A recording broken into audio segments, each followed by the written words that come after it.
So it needs to look like this. All we're doing tonight is to try and get people to start to think about what will be important for the Tablelands going forward, and what sort of decisions you want to be able to have input into, and how that input might be given. Now, I apologise from the outset because there are sticky notes on your tables, okay? And I know people have very mixed feelings about sticky notes. And what's worse, there's butcher's paper up here as well, so we've got the whole suite, okay? The problem is, we could have an amazing conversation tonight, and I could go out of here feeling really fabulous about all the great things I've heard, but if we don't write stuff down, we won't actually have anything to come back to you with. So, for that reason, we're going to do a little bit of writing, a bit of talking, and then a little bit of writing, and then we're done. There's 3 key questions that we want to talk about tonight. No, before we get to that, let me tell you about some of the ways other communities have organised themselves around how they represent their views in recovery. There are usually, after a disaster like this, there are usually some decisions that are going to get made in the weeks and months to come that the community will want to have some input about. Now, we could either have 500 people trying to come together and, talk about what they need, and that's certainly one way that it could happen. Or sometimes communities choose to develop up some sort of a structure. Maybe it's a committee, maybe it's an advisory group, maybe it's a group of, recovery friends, whatever is going to work for that community. Sometimes it's an existing organisation that creates a subcommittee to try and look at the issues around recovery. Sometimes it's a group that's made up of nominated representatives from existing community groups. So the Hall Committee sends 2 people, the CFA sends 2 people. That's another way that this happens. Sometimes it's an incorporated association that can then handle funds and donations and grants. Sometimes it's a group that's auspiced by an existing incorporated association. So that's a lot of different options that are out there. They are all have been used at different times. There isn't one right answer. There isn't one single solution to this. The right answer for you will be the one that makes sense to your community. And so that's what we're starting to talk about tonight. We're not going to, as I say, we're not going to say, oh, look, it needs to be this or it needs to be that. That's not what we're here to do. We're here to hear from you, the residents of this community, and to get you starting to think about the conversations you want to have going forward. Does that make sense? Any questions about that? Any worries or concerns? Okay, so we're going to talk about 3 things. The first thing I'm going to ask you is, what has stood out the most for you in the 9 weeks since the fires impacted your community? What has stood out the most when you think back across this incredibly complex and difficult and challenging time? What is the thing that comes into your mind as, wow, that's really the thing that stands out the most? So everyone that will be individual for everyone. You don't have to talk about that. All I'm going to ask you to do is to write it on a post-it note. I'm going to gather, with my trusty helpers, we are going to gather up the post-it notes and I'm going to read them all back to you. So you can write whatever you like, because whilst it will have come from someone in this room, it's relatively anonymous, okay? We're going to mix them all up and you can write whatever is most meaningful and most important to you. So that'll be the first thing. What has stood out the most for you since these fires happened? So if you want to grab yourself a post-it note and a pen, if you don't have enough of either, let me know and we'll get a pen or a post-it note to you. And a really quick activity, what has stood out the most for you over these past 9 weeks?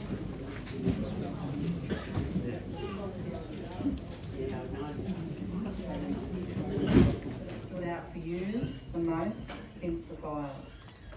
The community getting together to help each other.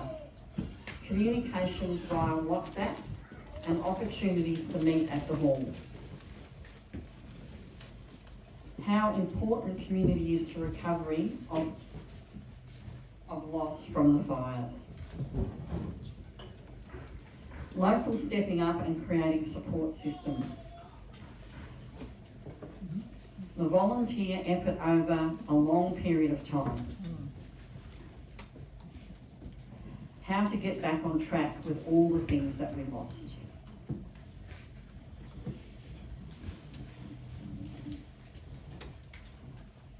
The community hub, meals and the stock feed hub. The regrowth of plants, they're really getting fluffy, those trees out there, aren't they now? Having the dinners at the hall. The kindness of people who want to help. People's kindness to us all. Community support. The people. Everyone supporting each other. Community, shared conversations and shared meals. Thank you. No matter who you speak to, they will stop and listen every time. How poorly prepared our local, state and federal governments are for helping in a disaster. Who the good people are in the community. The local committee has got together since the fires to help each other. The friendship.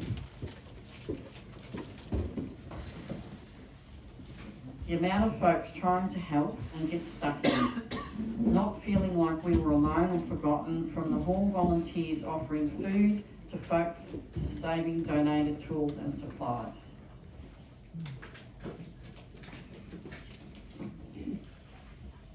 Resilience of the community, the stamina and the adaptability. Where's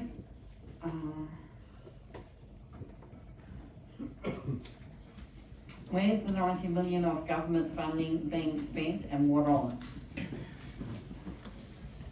The support from people from everywhere. The support from within and outside the local community. Being lied and misled by bureaucracies. Being lied to and misled by bureaucracies. Moving around and an environment change. The support and love from community that we have been given. Community working together. Community spirit. People's kindness. The community coming together. Hard work day after day. A lot of people getting on with it without waiting for government services.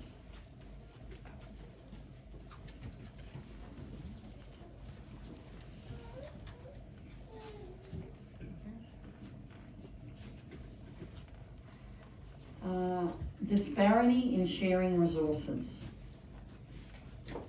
The community coming together to support each other, the generosity of the community. The hub crew and the work they have done in setting up and running the depot and the hall resource centre. Poor roadside vegetation management before and after. The interest and help from outside groups that have helped us getting us hanging there.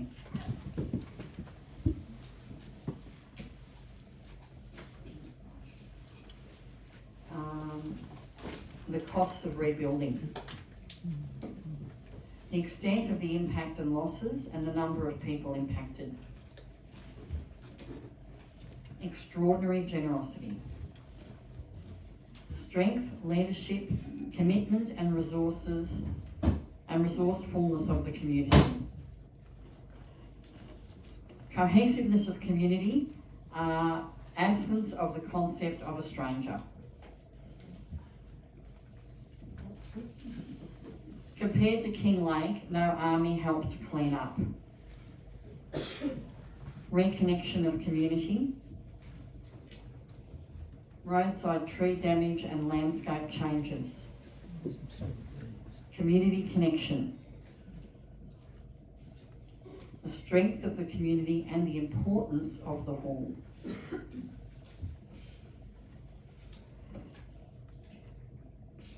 How the community has come together with each other in support and solidarity. Community support, great community support. And that's that one. Thank you. Community cohesion and spirit. What has stood out? The endless hard work on my own from the moment I get out of bed until I can't stand up anymore. How you have to ask for help.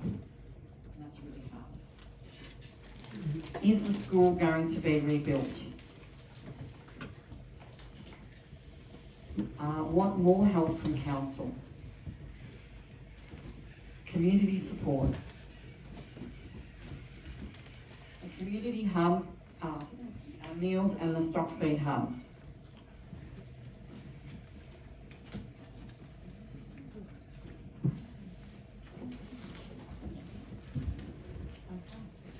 Okay, so that's an amazing snapshot of all of the things that are standing out for you as a community. There's a real strong theme there around community spirit, community cohesion, the generosity and support of people both within the community and from other places.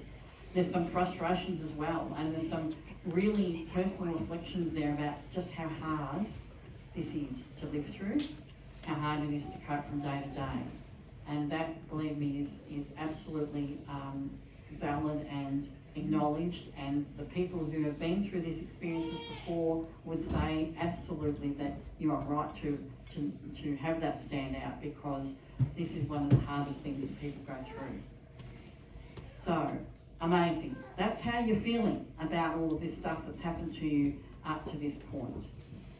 Now I want us to think a little bit about what happens. Ask you to do this time is to have a chat at your tables, and we're going to send some pieces of paper around for you to write your responses. If you think about any kind of representation, any kind of one of those models we talked about before, maybe it's a committee, maybe it's an advisory group, maybe it's a subcommittee of the hall or the CFA, maybe it's just an interested group of people, maybe it's a survey that you're going to fill out every 3 months. I don't know, we don't know that yet. But what I want to know from you tonight is what sort of skills and attributes, experience, do you think will be needed to guide recovery for the Tablelands going forward, okay? We're not talking about people so much as we're talking about what would people need to know, what would they be able to bring to the table. Does that make sense? So it's like a job description. We're trying to think about what skills and attributes would we want the people who are going to represent Tablelands to have. That's the conversation. We're going to have about 10 minutes to chat about that, and I'm hopeful that somebody at the table will write down what you talk about, and I'm also hopeful that person is not too bad at handwriting. I mean, that's just a bit of a wish. No hard feelings if that's not the case, but we want to try and capture what you talk about. So if you've got an idea, if you say, well look, they need to be able to speak Spanish, let's write and speak Spanish on the page. They probably don't need to speak Spanish, but you know what I mean. Whatever you think they need to be able to do, or whatever they need to know, we want to capture that on the piece of paper. Any questions? Because all of this information we collect tonight is coming back to you, and it's going to help you to maybe think about what this model is going to look like going forward. So, pieces of paper coming around now, pieces of paper, and we're going to collect those up in a little while. So, one last task for the evening, if I can ask it of you. This one's a sticky note one again, so it'll work exactly the same way as before. This time, what I wanted to ask you is what you think the top priority for recovery is right now. So what is the thing that's actually going to make the most difference think it can be sorted at the moment. Your top priority for recovery, it might be about your own recovery, it might be the recovery of the broader community, whatever you want to write down on your post-it note. So a couple of minutes, recovery priority for now, and we'll come and collect it when you've got one.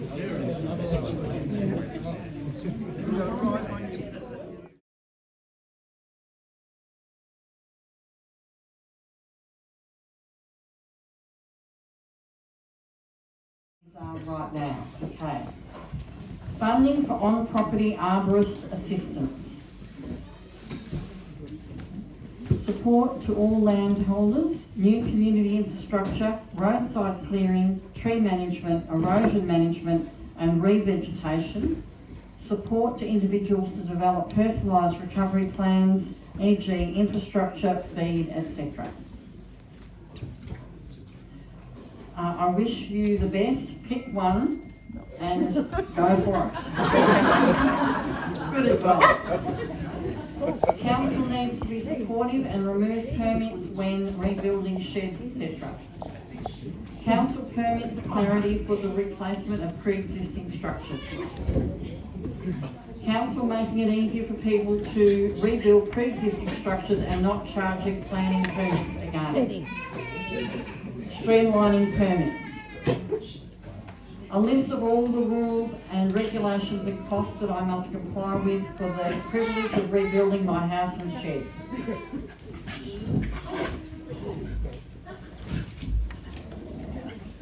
Ruffy Longwood bushfire affected 12 months rate reprieve. Reducing restrictions to financial aid. A clear head. Reaching out to people to find out what they need, maybe a needs survey.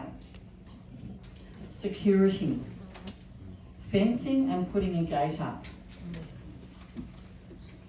Permits and time. Environment plans, try to return the infrastructure and landscape back to how it was ASAP. Sense of structure and normality. Cleaning roadside reserves in environmental safety, fire recovery on private land. Physical hands-on support, labour. Site clear, normality, committees in charge of their facilities, or back in charge of their facilities. So let me read that one again. Site clear is the priority, and also normality, and committees back in charge of their facilities. Environment recovery for all creatures. Demo house and shed, and then a big clean-up. For the community, getting a community recovery committee established, and for this person, getting shed demolished and rebuilt. Continued support where needed. To reduce wait times for permits for clearing, planning and building. More help in recovery of our local venues, Recreation Reserve, TTC and Hall. Helping people re-establish their new normal through transparency, empathy and appropriate governance. Restoring normality, whatever that may be. Community space to continue, the hall, TCC, rec, cafe, etc. Rebuilding community centre.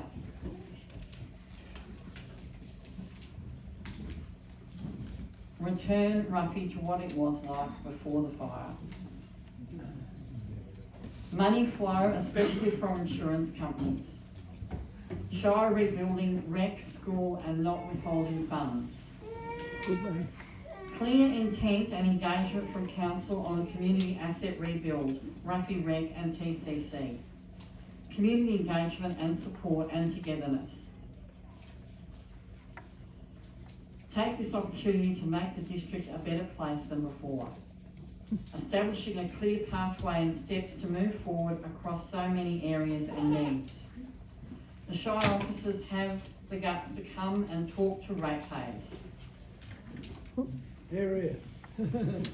Recovery to Recreation Reserve, as there are many visitors.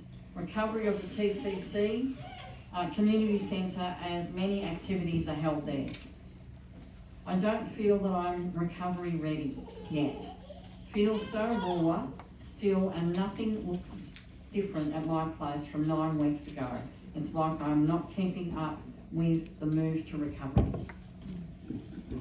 Can I just pause for a minute there and say that's a really profound observation. Recovery moves at different paces for everyone. And for some of you sitting here, you'll be thinking, come on, let's just get on and do it. Like, let's go already. And other people, like this person, are saying, yeah, hang on a minute, I need a bit of time to get my head around what has happened, to grieve and to reconnect as a community. So please be reassured that that's an entirely ordinary way to feel in this space that you're in. It can feel some days like you're on a runaway train, and other days it's like you're swimming through molasses and you can't get anything done. Just do what you can. And if it feels like it's taking a long time, then that is the way this works. And if it feels at the same time you're not ready, that's okay as well. So a day at a time, sometimes it's half a day at a time, sometimes it's an hour at a time, and that's okay.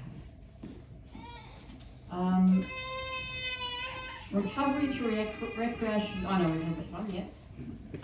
Actually getting things done, fences, clean up of leaves and debris. Getting rebuilding, reliable info, nourishing hope, maintaining meaningful and visible progress. Okay. Look forward, not back. Community engagement. Cutting red tape from government and councils.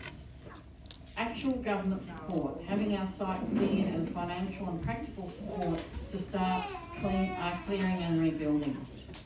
Site clearing, assistance from government and with less red tape. Okay, last one. Getting property operational again. One community hub servicing all the diverse needs of the Ruffy community. Back to normality or as close as possible. Rebuilding community infrastructure, no more change, stability, physical and community. Restoration of damaged landscapes, including lost or damaged trees. Keeping a focus on the area as the world will move on quickly. And re-establishment of the Tablelands Community Centre as a community hub. So those are your priorities for recovery as we sit here tonight. And there's, again, a lot of really strong themes coming through. That is the beginning of us trying to identify what is needed, what needs to be done, who are the best people to do it, what is the best model that we can use to achieve these outcomes. So that's all the work you have to do tonight, which is probably great news to everyone. I'm really indebted for you taking the time to be part of this process. Again, this information belongs to you. I gave you blank bits of paper, blank sticky notes. You've created an enormous amount of information and data for you as a community to consider going forward. So I want to thank you again for your time. I'm going to hand you over to Kate, but from me, thank you so much for being a part of this tonight. I'd just like to say a huge thank you for Anne for coming here tonight and facilitating the first of our community engagement sessions as we look towards recovery. This will be the first of many sessions that we will facilitate with the community, which provides an opportunity for us to share your thoughts, where you're at, where your issues are, and what's really important for you as a community. Our role going forward is to listen and to really understand what we need and how we can support you in achieving that. So the next steps from here, we will collate all of this information, and thank you for sharing your thoughts tonight. There is some really great information there. It's a great start. We will collate all of that. We'll put it sort of into some of those key themes, and we'll share it with the community. We'll also share with you some information around some of the structures that Anne talked about. So you've got a little bit more information of what that looks like, some of the pros and cons, and we'll be setting up another meeting probably in the next couple of weeks. I know we've got Easter in between, so we haven't quite worked out the best date, and we'll work with the team up here to help distribute all of that information. Also would just like to shout out to the team up here that helped bring together tonight and having us a part of it. We really appreciate it. So to Colleen, Anne, Rick, Don, Katie and Katie, thank you. And I think that's everything I have to say. So thank you everyone. Enjoy your night.